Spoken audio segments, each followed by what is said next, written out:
Hello and welcome to Season 1, Episode 8 of Conversations with Vijeet, wherein I talk with batchmates of mine who pursued MBA in Sports Management from Deakin University, Melbourne, in the years 2015 to 18.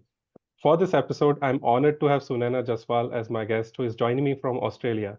Sunaina, welcome to the show. How are you doing? I'm very well, Vijeet. Thank you so much for having me.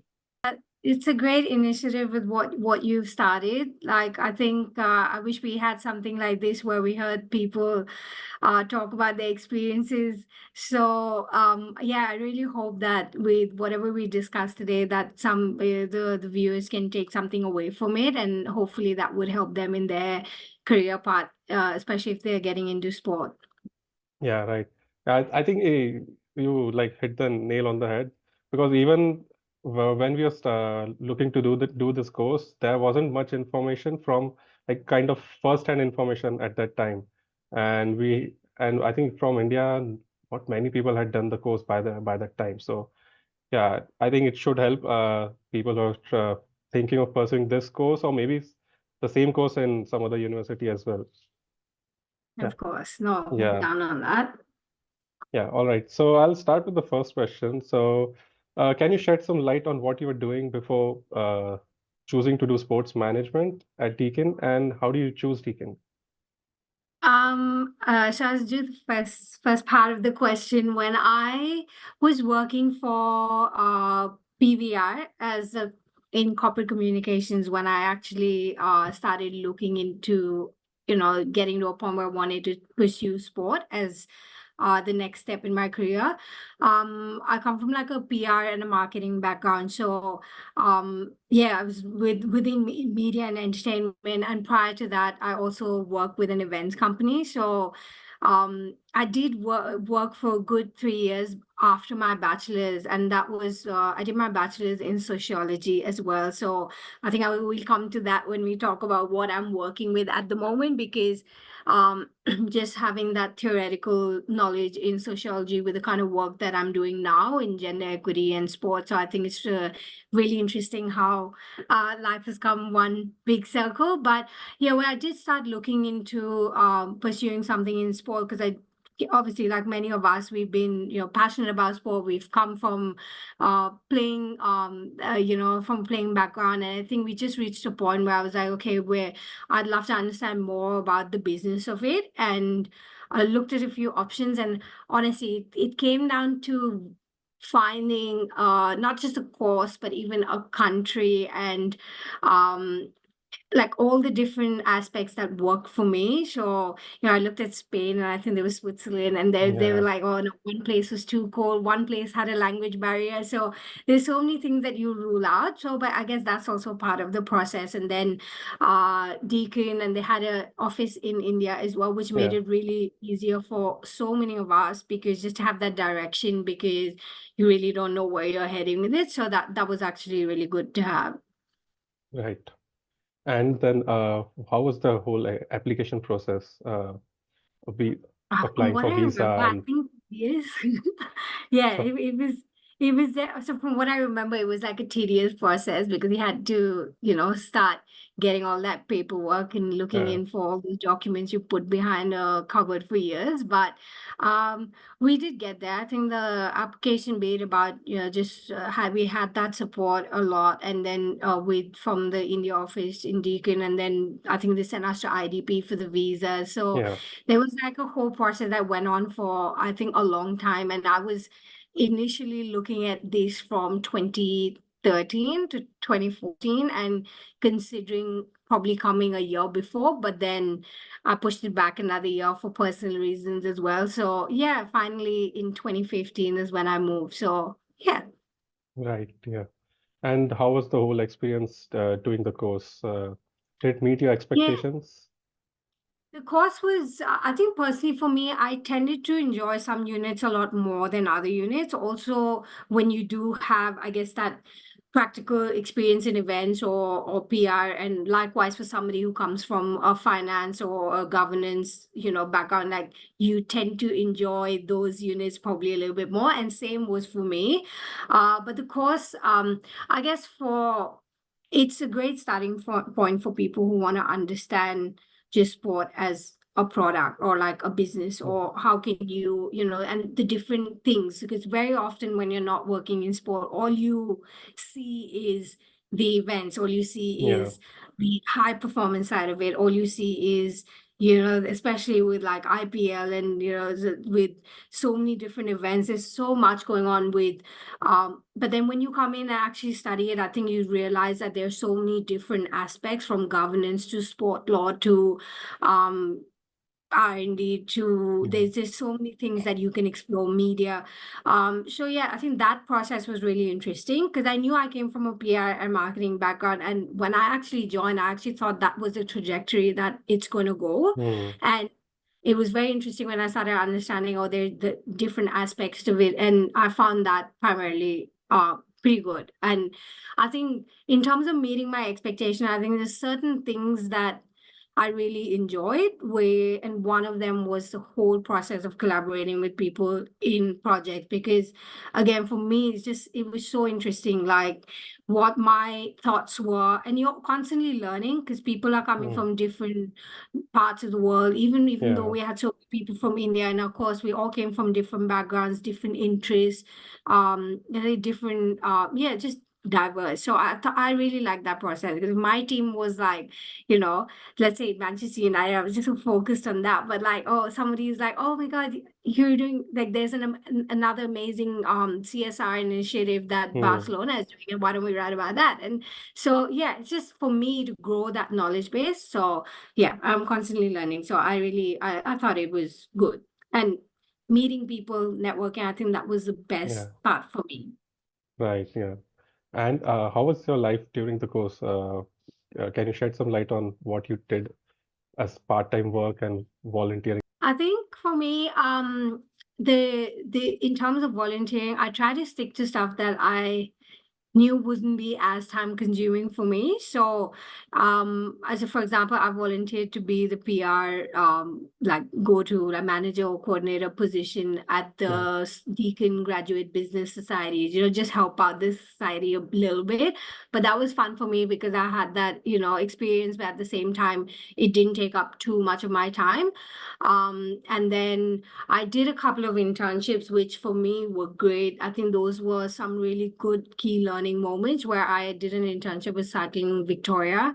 And the project that I worked on, like, I was so interested in it, because the project was supporting the staff with, reaching out to women in cycling and in Victoria, and talking about, the barriers, challenges, and how can that be improved. And all the research that we collected then went into a report that I had to like collate and send that through to the team. So just constantly looking for things that were a bit different, and where I was also learning. And I remember when I came back to India, I actually did another internship with Adidas India and with Deakin India office. So that was also a lot with Deakin. It was a lot around content creation, and with Adidas India, I remember that was fun. There was me and another batchmate of ours, Ankit. We worked in operations and marketing, and I thought that was fantastic, because at that point they were having an event alongside FC Bayern Munich, and so we got a lot out of it, and some exciting moments as well, because at that point Paul Breitner was in India, so he's like the all-time legend. So yeah, it was a fun experience. But when I was in Australia as well, because I was playing a little bit with the Mount Waverley football team, with the women's team, so I went on to do some coaching for the junior team, as well as some tennis coaching. So wherever like I knew I had a bit of skill, I just try to make a bit more money out of it. And then writing. So I'm big on love writing. So I actually supported someone, which had nothing to do with sport, but I actually supported somebody with editing their fictional novel that they were working on at that time, Okay. which was Nice. also amazing, because now I've just this year started my blog. So all of that experience has kind of, you don't know where it's heading, but it's all come together and reached a point where I'm actually really grateful for that experience that I had. Right. And how did you find work after the course?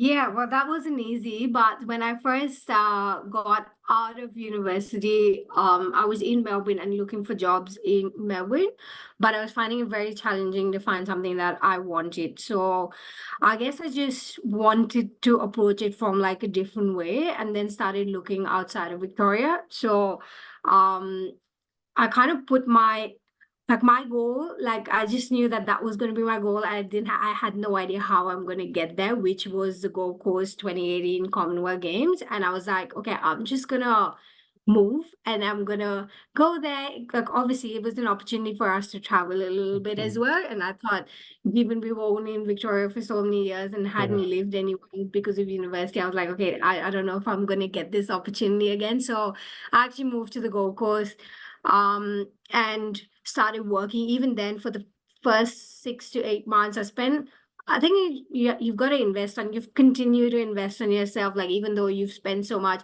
on your masters, like there's also a point where you have to keep developing on that. So I signed up for like a lot of networking events and a lot of mentoring and a lot of leadership programs and things like that. So I think there was one such it was a Women's Sport Australia event that I actually signed up for, and I met with Carol Fox, who at that point was the chair of Women's Sport Australia, and is amazing advocate for what for women in sport in Australia at the moment as well.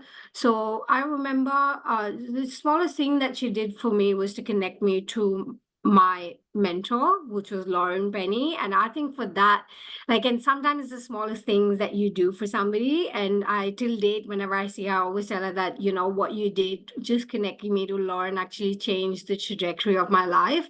And I think for all of us working in sport, like, that's so important. Like, it's just how, in small ways, on how you can help people. It just may be an idea or quote or like a connection, like, you know, where you've got nothing to lose, but you're doing that for people, and how that goes a long way. So yeah, from there, because Lauren is a businesswoman and she works in events, but she did have, she, at the time when I met her 7 years ago, she had a lot of experience by then already in working with like major sporting events. So she really guided me on that path. And, you know, and I worked with her event company to get more experience. And I think even mentorship is a give and take. Like, there's so many times people reach out, or even I have, and I've learned one thing from this whole mentor journey. Like, yes, like, you know, you can really support people and people can really support you, but it's got to be both ways, even Yeah. if you're a mentee, and how you can contribute to, you know, that relationship. So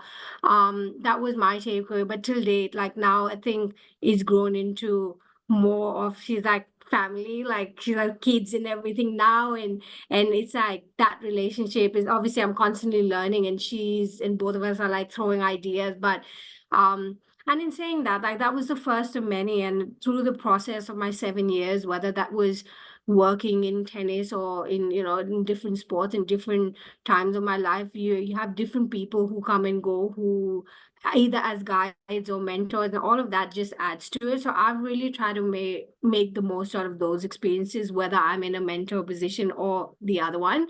So yeah, once I started working in Commonwealth Games, and that was an amazing experience for me. And after that, I think I got a little bit of a confidence boost, and I knew that, you know, I played tennis all my life, and I knew that that's gonna be my second goal, which trying to get into tennis. So that was my next goal that I set myself on. And I think I remember going for 3 interviews for the same job, but in different regions. And I think finally at that time I was asked why I should be given the job in the third interview, and I was just like, because I'm gonna keep coming. So you know. you know but yeah, we're 5 years in tennis, and it was amazing. So I did start off with club development and sport development as such, and that was my first thing. There's so much to learn from, I guess, different things in that, because, you know, you've had that event PR marketing experience, but then you go into this environment where you're actually like working in a club or a tennis development or sport development scenario at that point for me. um, yeah, so there was, again, like, you know, now I was operationally, sorry, practically doing a lot around operations and club facilities and infrastructure, memberships and participation. So you're getting a taste of everything that you've studied Mm. in uni, Yeah. obviously. but now in a practical environment, and was so much to learn from. And even with how can you support clubs or volunteers with applying for grants, and what are the funding opportunities out there. So it was great. And I think I spent the first 3 years approximately working with Tennis Queensland in that development phase, and then I progressed on to women and girls and specializing with gender equity, working for Tennis Queensland, but a part of Tennis Australia. So that was the 5 years. And I very recently, and I know we spoke about that, but 3 months ago, moved into my role with Surf Life Saving Queensland, which is a really new sport for me. But it's been, yeah, just amazing the past 3 months in supporting the organization with their, I guess, equity and inclusion commitment, and working through that at the moment. Right. Would you advise doing a sports management course to someone, be it at Deakin or somewhere else? Yes, I would. I would say that, and I think a lot of our batchmates would agree. I think that practical experience would be good just to have. Like sometimes it really sets the pace and makes it easier for you to comprehend, because there's a lot in the course. So I think practical experience, but also if you I don't think anyone can prepare you for what's to come, because everyone's journey is so different. But at the same time, just if you're ready to just think outside the box, and kind of experience a new like just a new experience, I think that would be good. I think important to note as well, the course that covers a lot around the business and the financial side of things, and what is important. And very often that you're just so busy with so many things, because you're go trying to start a new life, and I mean, in a new place rather, and there's so many different challenges that come. But even I think like what a little bit focus on your social acumen will really help you kind of find the best balance in growing your career. So yes, but I think choose wisely with where you want to go, and with what your sports are and what your trajectory with where you would want to see it go. But if you don't know, then do your research, I would say. Right. I'll come to the gender equity part and the sport development Yeah. thing that you do. So, how did you develop interest, and when did you develop this interest in sport development, gender equity, diversity, and inclusion? Yeah, no, so I think even when I was doing just broad club development, there is one challenge that remained no matter. So I worked in Southwest Queensland, I worked on the Gold Coast, so there were different regions that I worked in, but and regional rural Queensland a lot more, where the challenge that you have as sport professionals are always ensuring how can clubs, or how can we increase membership with younger girls playing sport, or getting more women active in their membership base. And that was always there. And I think when Tennis Australia came up with through the Australian Sport Commission funding the role for women and girls, that was something that I really looked at very closely, because this was like a real opportunity to actually change that for the sport within within Queensland. So that was something that and that's where that interest went in. And obviously with that came like a lot of research. I also come from a sociology background, so I found myself very curious about certain things that I'd read and studied in the past, and trying to really drive the link into both. So yeah, so that was when I I found that shift come into play. And also now, like, that's something that I do with Life Saving Queensland as well, with really looking at the membership base. And it's not just within memberships, but okay, how are they progressing into where, and when you say gender equity, it's about all genders, like it's Yeah, women and of girls, but also course. you're considering like, and ensuring that you just have you want to reach equality, but to do that, you have to have equitable opportunities. And I think that is where the two are very often seen as the same, like equity and equality. And that's Hmm. where, you do want to get to an ideal point of view. But so, yeah, I just started finding the concepts very interesting, also with my theoretical knowledge. And then I'm putting sociology and sport together, and I started writing about it. So that's where the interest started. Right. Now, how do you see the sports organizations in Australia trying to achieve these goals? Are they real well-intentioned efforts or it's just tokenism? Yeah, no, that's a really interesting question. Like, I don't think as organizations, everyone has the best intentions. I feel with when you do say you want to do an inclusion or an equity initiative, um, there are a couple of things. I guess like I want to just within the Australian sporting industry kind of look at. Like, so I live in Queensland, and I think it's been really interesting looking at some of the information that's coming through from the government on like the projected population growth as well. So, because there is such a growth in the projected net migrant population, about 56%, that's for net migrants.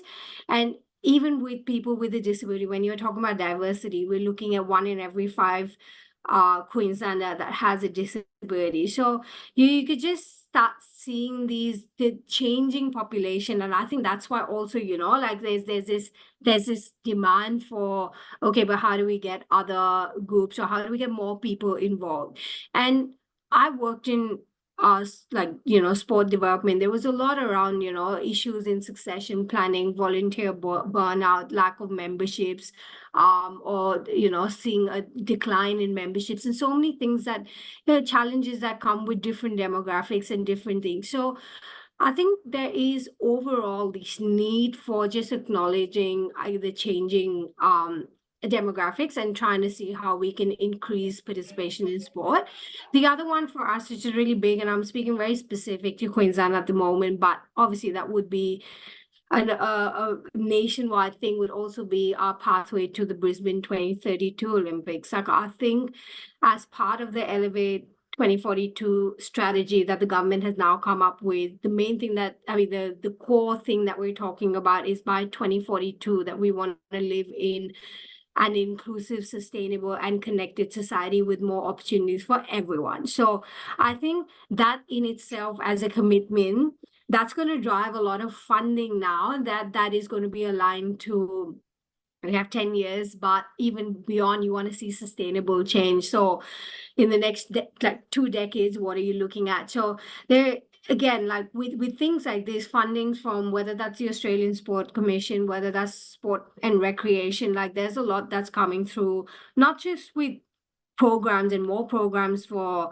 inclusion initiatives, but you're also talking about facilities and infrastructure. How can there's this funding available for whether you need ramps to go into clubhouses and things like that. So as you can see, there's a lot more awareness, and I think once funding is attached to things like this, and I think the big one for gender equity at the moment in and this is where, like, I know the good intentions of putting out programs, and we all have to do that to get more grassroots sport and to get more women back into playing. But I think what needs to go simultaneously with that is the systemic change that is like a lot more sustainable. So when I talk about system, I'm talking about the policies, I'm talking about and the procedures and the guidelines and all the support that you can give people. So one of the big things that we've been talking about through all sporting organizations is the 40-40-20 rule in gender equity, which is for the board or the committee, and that's aligned to funding for certain state or national sporting organizations. And to explain that more is that at any given time that you need 40% men, 40% women, 20% other on these committees. So for equal representation. And I think that's where, like, when we talk about there's obviously this changing thing where you can see where there's this where we're heading as a sport, like what are the priorities for the next year, and the changing demographic. There's so many different things that are contributing to diversity, equity, inclusion, and more people talking about it even more as we go along the years. But also in terms of tokenism, I think it's just important to remember, like, Because sometimes it may be a limitation of resources. Sometimes it may be a limitation of, the knowledge or skilled personnel to support with programs that may seem like, or may make an event or something that's done tokenistic. And I think just as sport management professionals or even professionals in whichever community or industry that you work in, like just to be like aware of it, like with, I think one of the biggest things of awareness is how do we actually, let's say you're doing a program for people with a disability, like if you and I sit down and plan it, they're most likely we're going to miss things that somebody who's on a wheelchair or person with a disability will be able to point out. So I think it's very important to have people um in those rooms when you're coming up with these programs or initiatives or plans, because then they can represent themselves and we can work collaboratively to ensure that they're not tokenistic. So I think that's definite. And there's a lot of information out there. Also filtering through that information can sometimes be overwhelming, and then you don't know what to pick and choose from. So whether that's in HR initiatives, because DEI now is, there's obviously sport, but it's also really big in HR in all organizations Yeah. across the board. So I think a collaboration would just take us slowly away from the whole tokenism that you'd mentioned as well. So yeah, Right. that's a little bit on where we're at. Sure. All right. Yeah. And I'll come to a couple of India-centric questions now. So I'll tell you about one event that I had gone to. It was sports networking event in Mumbai recently in September. And I think there was something like 40, 50 people who attended it. But the thing that struck me the most there was there was just one female attendee. And that made me wonder whether maybe the word of the event did not travel far, maybe, or maybe there are just not many women in the industry, in the sports industry in India. If we consider that, like, what do you think can be done to increase industry participation of women? Yeah, that's very interesting. I don't know what event that was, but I think I can generically just give you, I guess, a few questions. Like when we do an event, like as I guess the organizers or event professionals or sport management professionals, like I think it's important to just consider um a few key things with I wonder where that information went to. I guess that was the first thing with, who all are we sending it to? And I guess I wouldn't be surprised that if it didn't go to enough women, also because we don't have enough women in leadership roles, and that's not just in India, that's just across the board. Like in Australia, like we've only got 24.7 or something percent of women who are CEOs, like, and that comes out of the women, the workforce gender equity agency. So the reports that come out each year. So I think it's just interesting. So with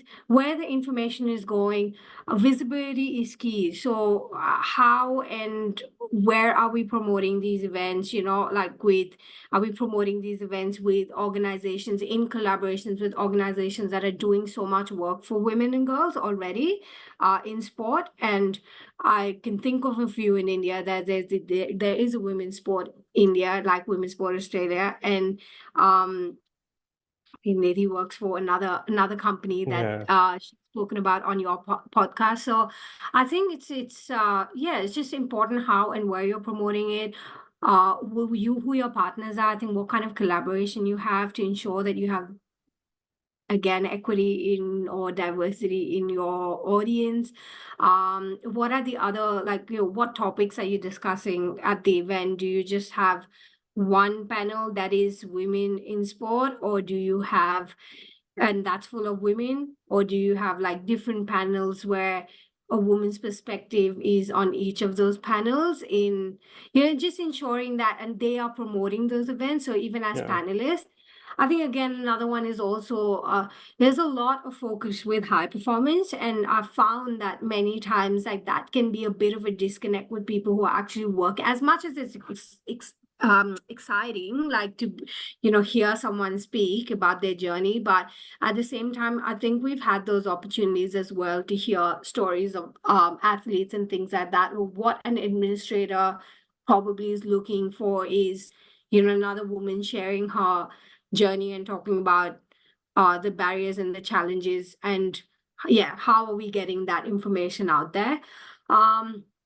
Yeah, so equity in speakers is important. Again, like with events where I think that flexibility is also very important for women. Like, do you have an online option? Because that's still people Yeah. attending. We live in a world where, when you talk about women, we also have to remember that traditionally there are certain roles as a mother, there's certain responsibilities still today that many women have to keep in mind, and like Yeah. being at a full day conference may not be something that is feasible. So again, like the timings of it, or how can you change it up a little bit, and there are a lot of events that we do probably straight after school drop off, like a breakfast, and whether that's something to explore. Like again, like Mhm. flexibility is very important when you want to involve women along Mhm. in your not just events but in any of your initiatives. Even if we're putting up something as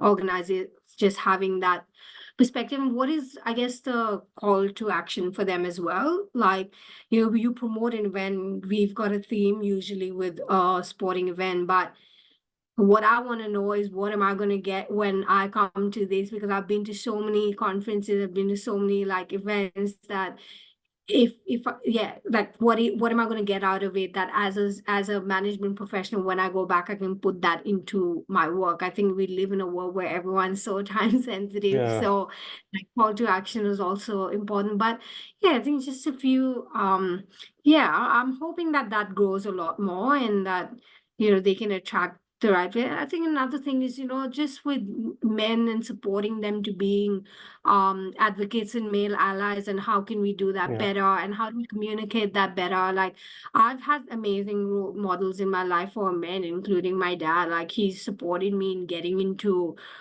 sports. So I think, like, if you're sending an email to someone, like, how about just a line saying we would love for you to bring like a colleague or a woman sport professional in your office or something along, and share that. And probably another way. But yeah, a couple of Yeah. things.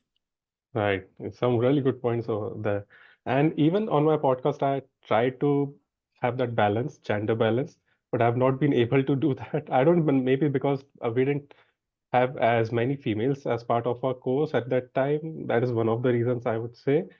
And also Yeah, one more thing is because I host individuals who are working in sports right now. So yeah, but yeah, again, I that, just try to have that balance because I don't want. When I started, I wanted to have like maybe two male guests, and then I didn't want another male.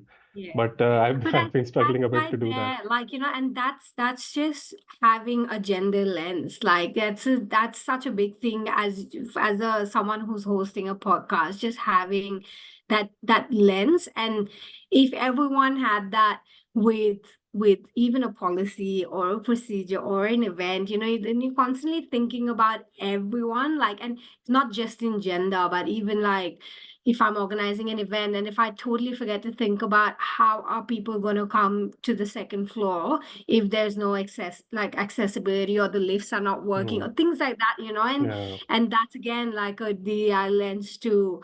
And it's people like you and I that, just need to have that, and that's where the change really starts. So good on you for that.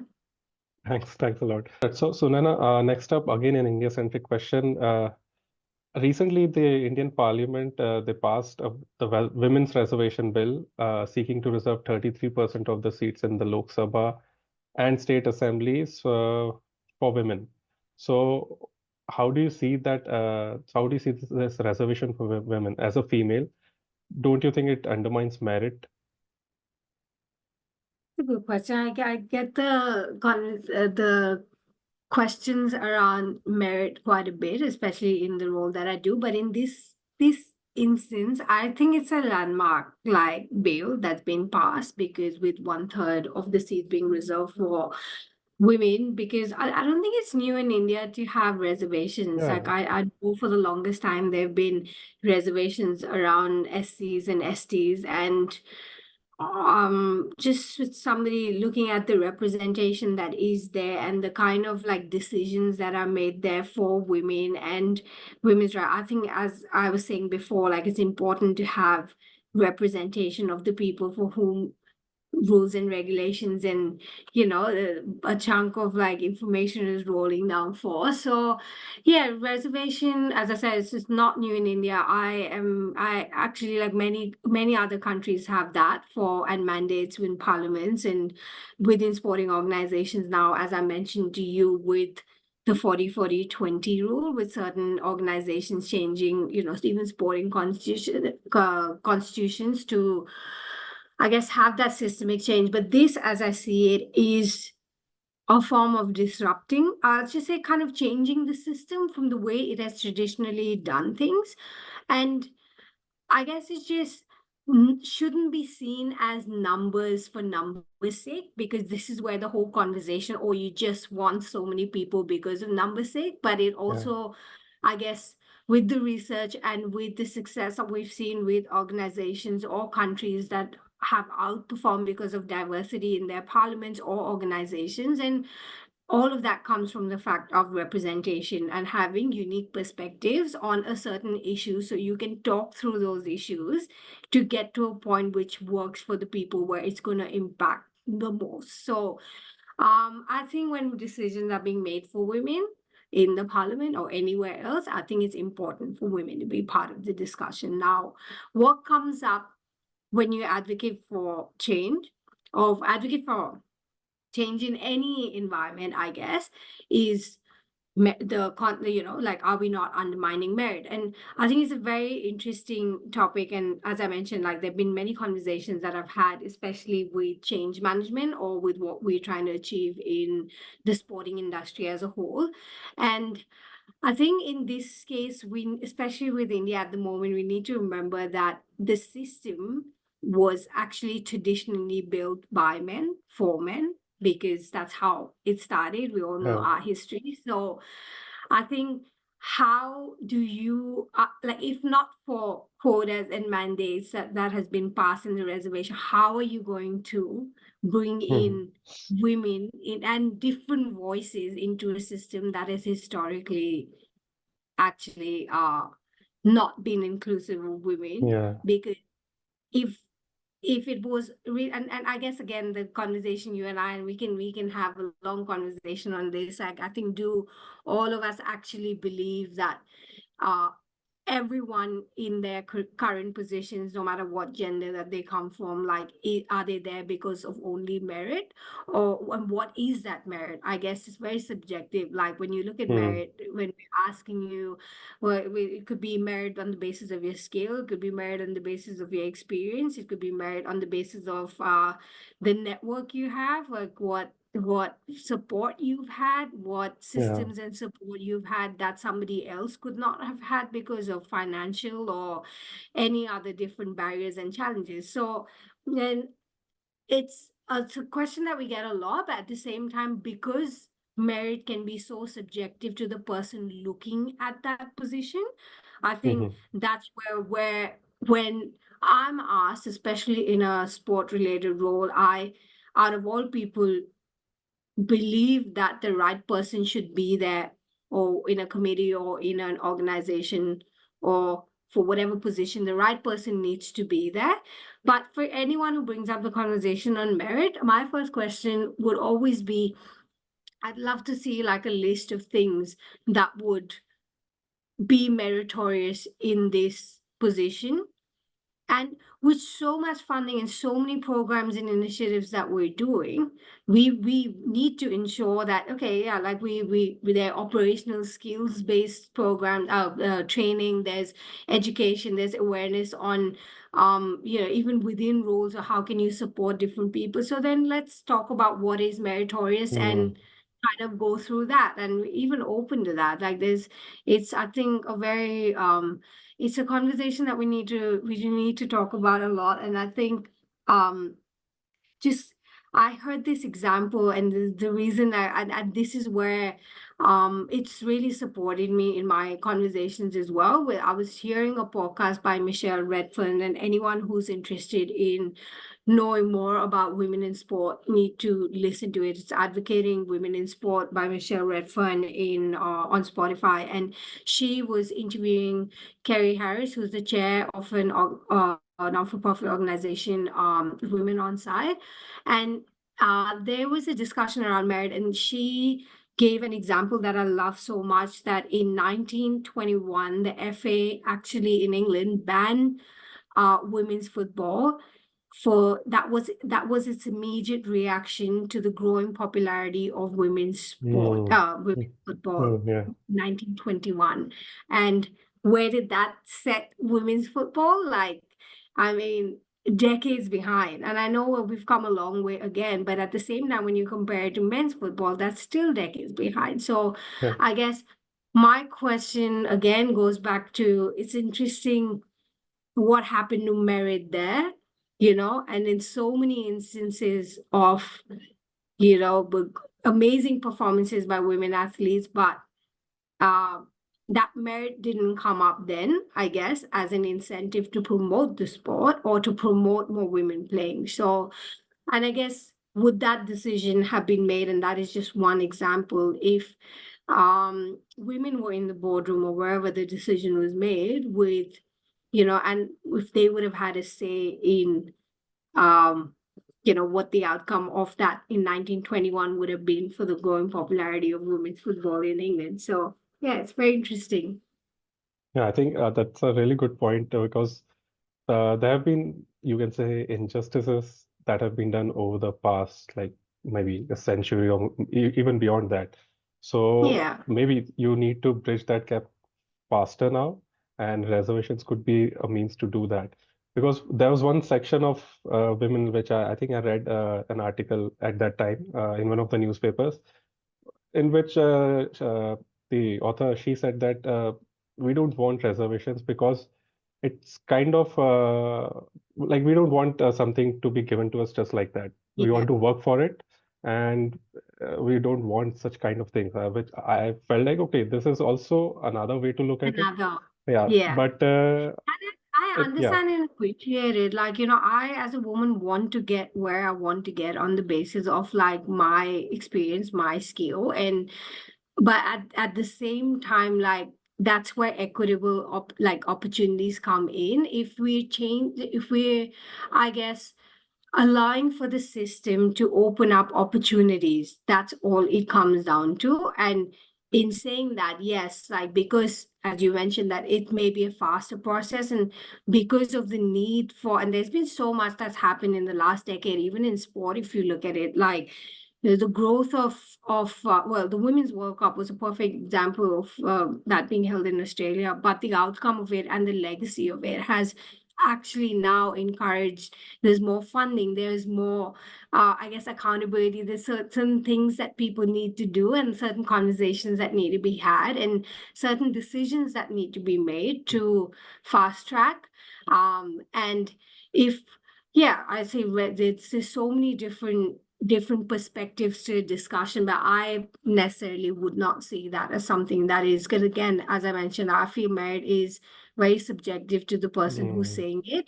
So even if you want the right person there, I guess it's, in this case, the parliament, like what is required of a minister or of a person sitting in parliament and having those discussions, and I think that needs to be met. yeah, So that would mean investing in and ensuring that not women, men, everybody who wants to be there, irrespective of what gender, has that qualification. Just like if you want to be a doctor, you need to have certain qualification. But if there is a certain equitable opportunity or a certain systemic, I guess, process in place that ensures that women and men doctors, I'm just giving a very hypothetical mm, example, in a certain, I guess, space, there needs to be like equity in that, then why not? So yeah. yeah, I think it's there's a lot around merit, and there's another whole discussion on the myth around merit, and number of articles that are also there for anyone uh yeah, wanting to see that perspective of it, so you can have a look. Sure.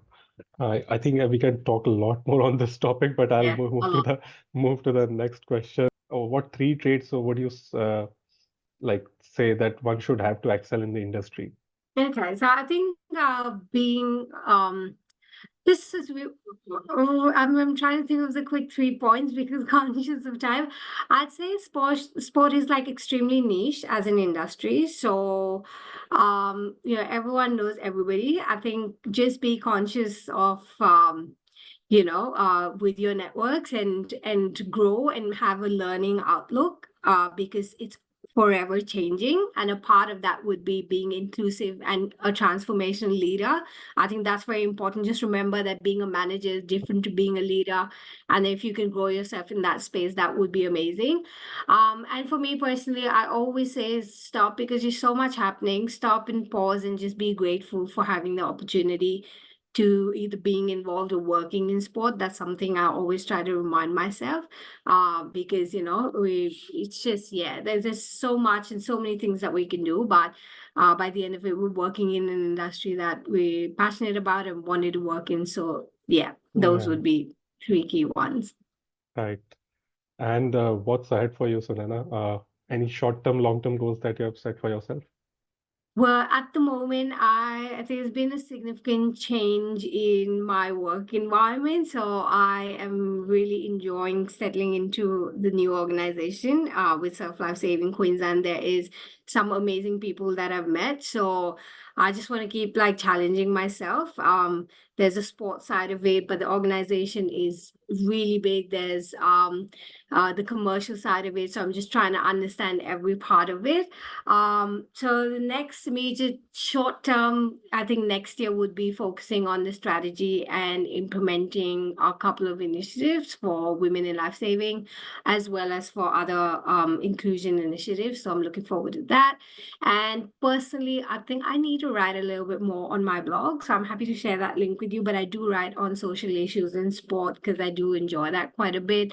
And yeah, just want to share and enable people with just another side of the discussion, I guess. Right. I would love to read your blog. Actually checked out your website and did go through some of the, I think you had a couple of blog posts there and I did go through that. Yeah.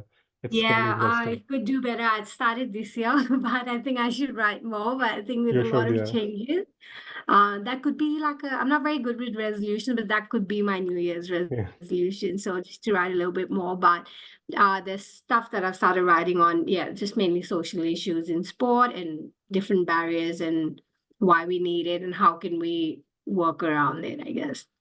I'll Right. share that with you. Definitely. Yeah. So, Sunana, it was lovely chatting with you and knowing about your career journey was fantastic, Thank and you. especially the area that you have been working in. Hi. So lovely chatting with you, and I wish you all the best for your future. Thank you so much, Vijeet. You take care, and thanks for having me.